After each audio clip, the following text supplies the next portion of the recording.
and welcome to Out Nerdy. This is Paul. Today, I've been watching Y: The Last Man. I'm 4 episodes in.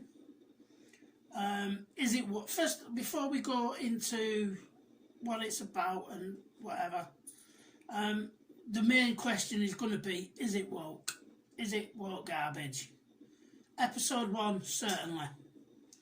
It certainly is. Every man is shown to be a moron. He's, the President of the United States is, well, he's a stand-in for Donald Trump, let's be honest. They even insinuate that half of his voters were racists, misogynists, sexists, you name it, pick an hysterophobe, and it's implied. The main concept of Y: The Last Man is everything with a Y chromosome dies. In the comics, they didn't really deal with it too much because trans rights and all that wasn't really an issue back when it first came out in 2002 to 2008. But I just want to read something that the showrunner, Eliza Clark, said in August 2021. Yorick's maleness is not what sets him apart in this world. It's his Y chromosome that sets him apart. Gender is diverse and chromosomes are not equal to gender. And so, in our world, in the world of the television show, every living mammal with a Y chromosome dies. Tragically, that includes many women. But it's not tragic that men die. It includes non-binary people. It includes intersex people. What are them? We are making a show that affirms that trans women are women, trans men are men, and non-binary are non-binary. And that is part of the richness of the world we get to play in. Sadly, in the world they get to play in, what you identify as doesn't protect you, funnily enough. It doesn't matter if you're non-binary. It doesn't matter if you're a man who identifies as a woman. Because guess what? The virus kills you. Whatever intersex means, it doesn't protect you from this virus. You die. Yeah? It doesn't matter for all your postulating.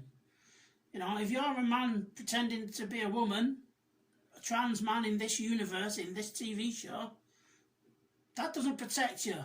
You die.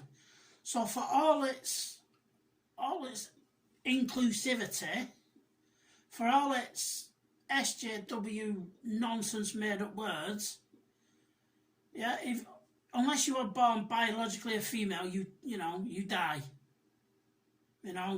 So your made up words don't mean anything. Your gender's not equal to chromosomes doesn't mean anything. You still die.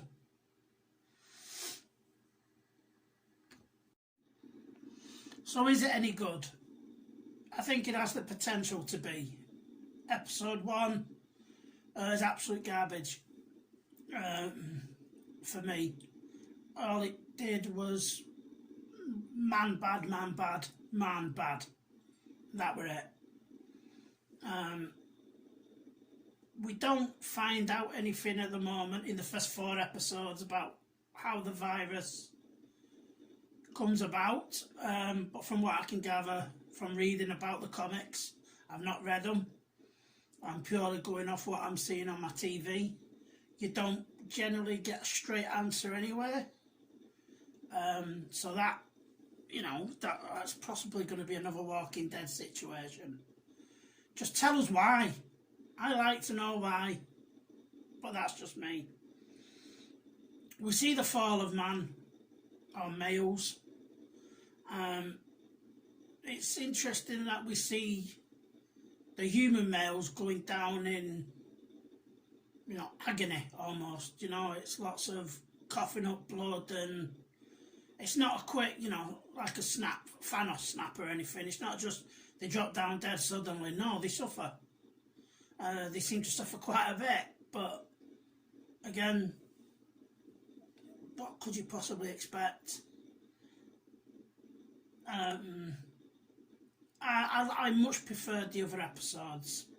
Much preferred them.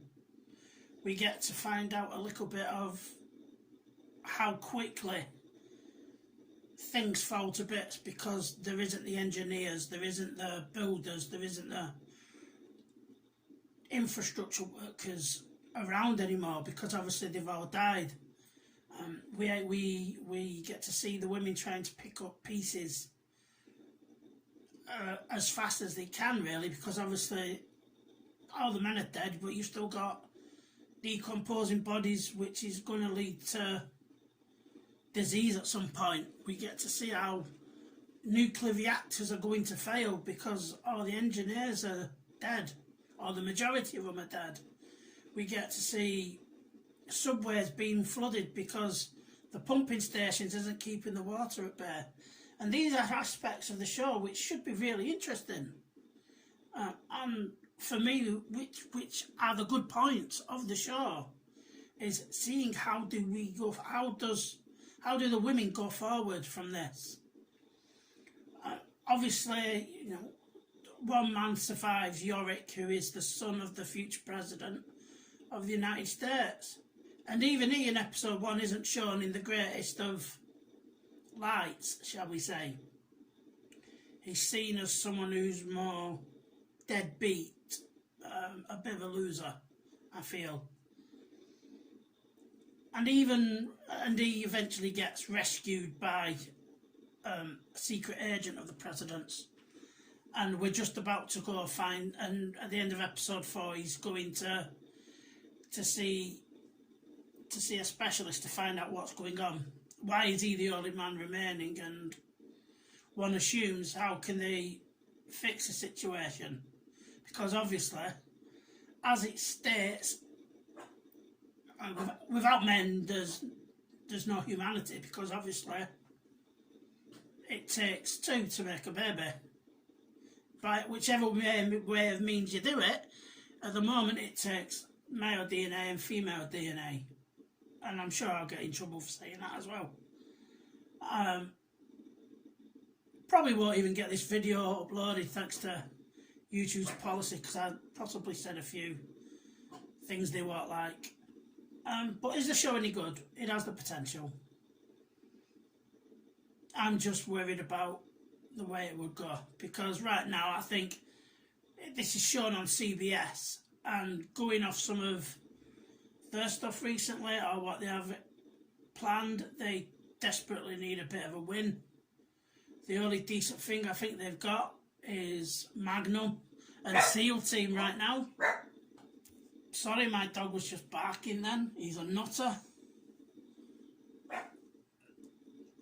So CBS needs a win, because they're not going to. I don't think they're going to get many viewers with the Star Trek stuff. Let's be honest. They're not going to get many viewers with them. There's probably going to be more YouTubers hate watching it than genuinely liking it. So I hope Why the Last Man can be turned around to be really good TV. Because when I do reviews, I don't want to watch stuff purposely to shit on it. I really don't. Maybe Batwoman, but that's because it's past serving now. But I want TV shows, I want films to be good. I don't want like episode 1 of this where it's, you know, anything with a dick's a fucking knobhead. I don't, you know, nobody wants to see that. Or you know, you're going to kill all the men off, but you don't have to make people hate them to achieve any kind of goal. So, I've not done much of a review. This has been more of a rant. I make no apologies for it, because this is one of the instances where you took an interesting concept and just, you're not really asked about the concept. You're more concerned with the message, and the message should never come first. It should always be subtly written in, so that, you know, you don't want to be hit over the head with a frigging frying pan, do you? You know? So I make no apologies for this being a rant. I will see you again with another video. Ta-da! Please like, share and subscribe. I keep forgetting to put that on. You can find me on OutNerdy on Instagram, that's all one word, and I'm also on Facebook. Still not brave enough for Twit Twat. Fuck that shit. Set up.